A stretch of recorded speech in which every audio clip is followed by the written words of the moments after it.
Dividing of polynomials. Well, here we have it. Now we've got numbers, letters, and fractions. We break this thing down, it's really not all that tough. So let's go ahead and let's divide by a monomial first, or by one term. So let's get this guy here. Let's go 12x to the fifth minus 9x to the fourth plus 6x cubed. And we're going to divide it by just 3x squared. All right. Now, when we start this problem, I'm going to back this problem up one time so that we can do it. Next time, I won't. I'll just do it by the way we know how and not add in another step, if that's okay. So here we go. I'm going to back this thing up because we know when we're adding and subtracting things, as far as fractions, we have to have a common denominator. So let's go backwards and say, if that's the case, then this is 12x to the fifth, which was originally over 3x squared, minus this 9x to the fourth, which was originally over that common denominator of 3x squared, and plus this 6x cubed, which was originally again over that 3x squared. So really, as you can see, I just expanded this guy out so that that denominator happened 3 times. Why 3? Because I have 3 terms in my numerator. And I won't do that every single time. But now I can go ahead and simplify the fraction before I add or subtract combined like terms. So I come back up to this first guy of 12x to the fifth over 3x squared, and 12 over 3 is 4. I have more x's on top by 3. Minus 9 over 3 is 3. More x's on top by 2. Plus 6 over 3 is 2. More x's on top by 1. And there's how I get my answer. All right? So you can reference this as to why we do things and how we do things in the upcoming slides. So please do. Let's get a little bit more flow to this guy. All right? Let's do another problem here. Let's go negative 13. T to the ninth. Plus 8.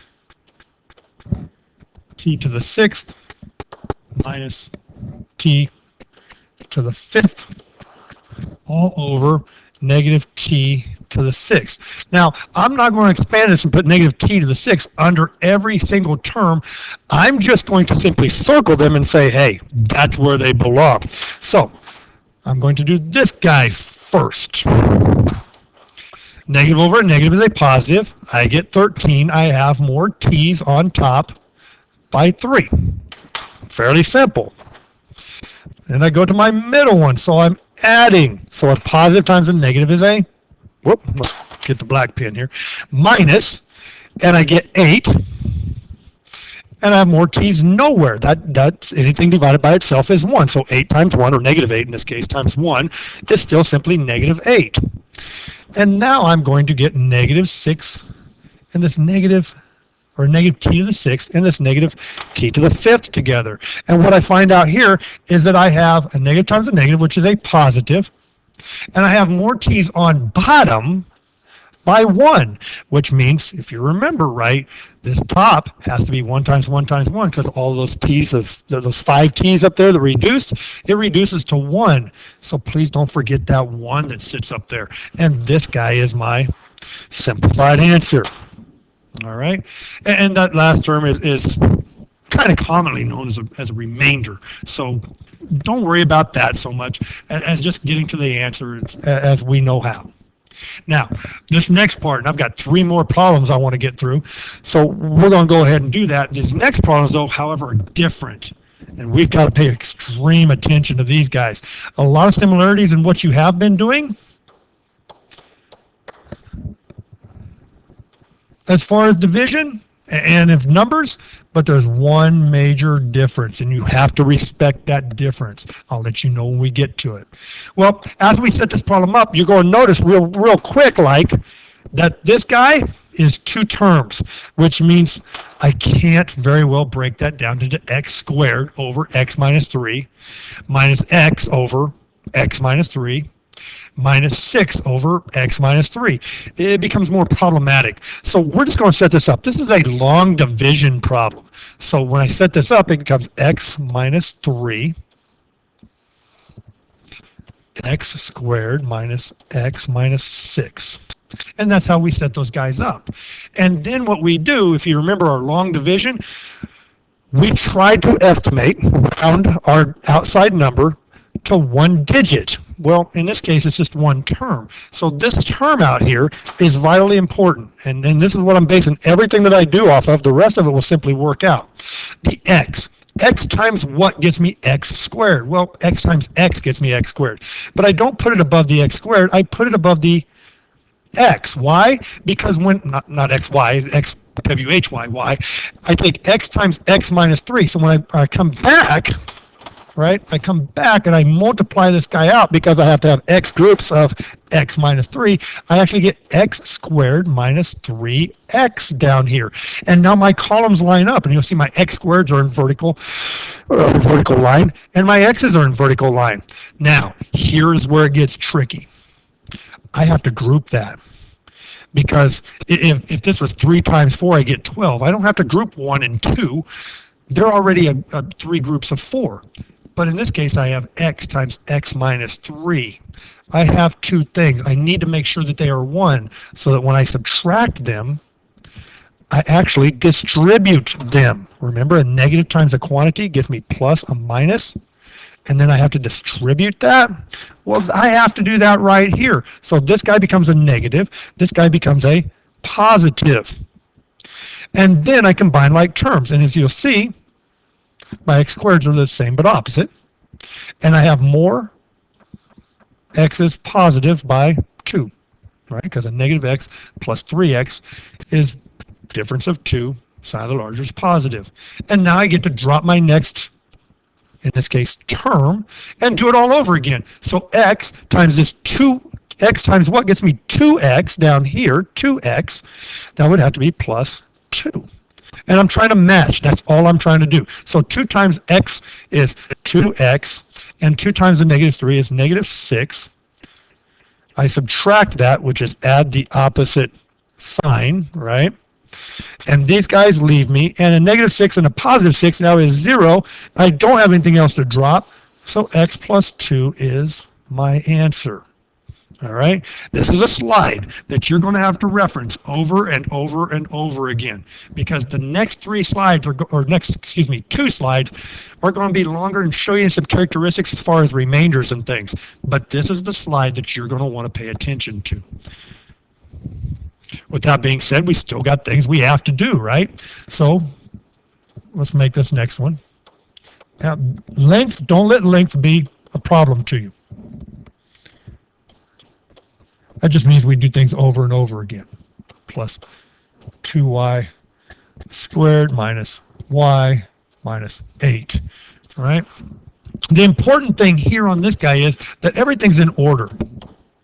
All right, and what I mean in order, I'm looking at the exponents in the numerator. I got y to the 4th, y cubed, y squared, y to the 1st, and then y to the 0, which is this 1, or just leaves me with negative 8.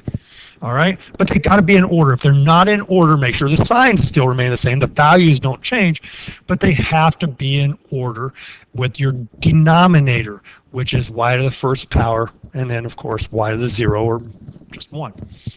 All right, so as long as they're in order, we can still get this guy done. So y plus 1. And yeah, it goes out there for a while. I have to copy this die down again to the 4th plus 5y cubed plus 2y squared minus y minus 8. And this guy takes some difficult twists and turns, but really all I'm trying to do is match up my y value with this 5y to the 4th. So y times what gets me 5y to the 4th? Well, it gets me 5y 3. So 5y to the 3rd times y gets me 5y to the 4th. 5y to the 3rd times this 1 over here in front gives me plus 5y cubed. I group that guy. Subtract. I'm going to add my opposite signs here, and those are the signs I'm going to abide by, and everything leaves. Everything leaves. Well, I get to drop the next digit and go again. Right? So y times what gets me 2y squared? Well, that would be plus 2y. So 2y plus y gets me 2y squared, but plus that 1 gets me 2y. Well, I don't have another term. Well, yes, I do. I get to drop because I haven't yet dropped the next term. And I have, but I haven't. When letters work so much easier than numbers. In numbers, we have to add a 0 there. Well, if I add a 0 there, 0, if I combine like terms, 0 up here.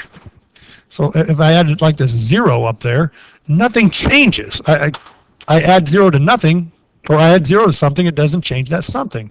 So now, yes, I can go ahead and drop some other things. So this negative y goes ahead and drops. That's a y. I group this guy. So I add the opposite signs there, and those are what I abide by. And I get a negative 3y minus 8. And then I got negative 3 times y gets me negative 3y. I get negative 3 times a 1 gives me negative 3. Group that guy, add the opposite signs, and I end up with negative 5. Yeah, I'm running out of space. I end up with negative 5 with nothing else to drop. Well, that's fine. This is negative 5 over my remainder of y plus 1. Just as we did when we talked about a remainder in writing our stuff in fractional remainders. So 5y cubed plus 2y minus 3 minus 5 over y plus 1 is my answer in that guy. So that shows you how a remainder can be actually drawn, as well as some other things that goes on within the problem there. My next problem seems very, very simple, and a lot of kids will look at that and then just freak out and go, I don't know what to do. Well, let's not. And this is actually a 3 up here. I misread that when I put that on the board. So that's a 3. Here again, I am dividing by a polynomial. Please don't take y into y cubed, 4 into 64. That does not do what we have to have it do, because there are other things in play here. Please write this guy out. This is y minus 4.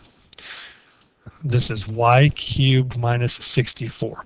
Now, yes, your book may have some spacers, or somebody else may provide spacers for that, meaning 0 terms for y squared, 0 for y's. I don't do that, and simply because I combine like terms. So when I do my groupings and I subtract, subtracting is just combining like terms for me. So that's how I'm going to explain this. Here again, I'm just looking at y. Y times what gives me y cubed? Well, I've got 2 terms over here, so y squared goes above my second term. So y squared times y gives me y cubed. Y squared times a negative 4 gives me negative 4y squared. Now, add the opposite sign, and you're going to notice something here. My y cubes disappear, but I've got a y squared over here trying to subtract it from a 64. I cannot combine those terms. So all I'm going to do is put those terms in order. Therefore, I don't have to add any zeros in this problem. I just got to remember that I'm not going to combine like terms with those things that aren't like terms. And now I continue on with what I'm doing. So I'm going to try to match this 4y squared with that y out front, and I get plus 4y. And 4y times that y gets me 4y squared. 4y times a negative 4 gets me a negative 16y. Group it, subtract it, add the opposite sign, and I get 16y minus 64 for a remainder. I do it one more time. So y times what gets me 16y? Well, that's 16. So now I take 16 times that y, and I get 16y. I come back up here, my 16 times negative 4, and I get negative 64. Group it, subtract that grouping, add the opposite signs, and everything goes to 0, which means that guy has no remainder, and that is my answer. Good luck with this. Please reference previous slides, because by God, that's really, really going to help you in the long run.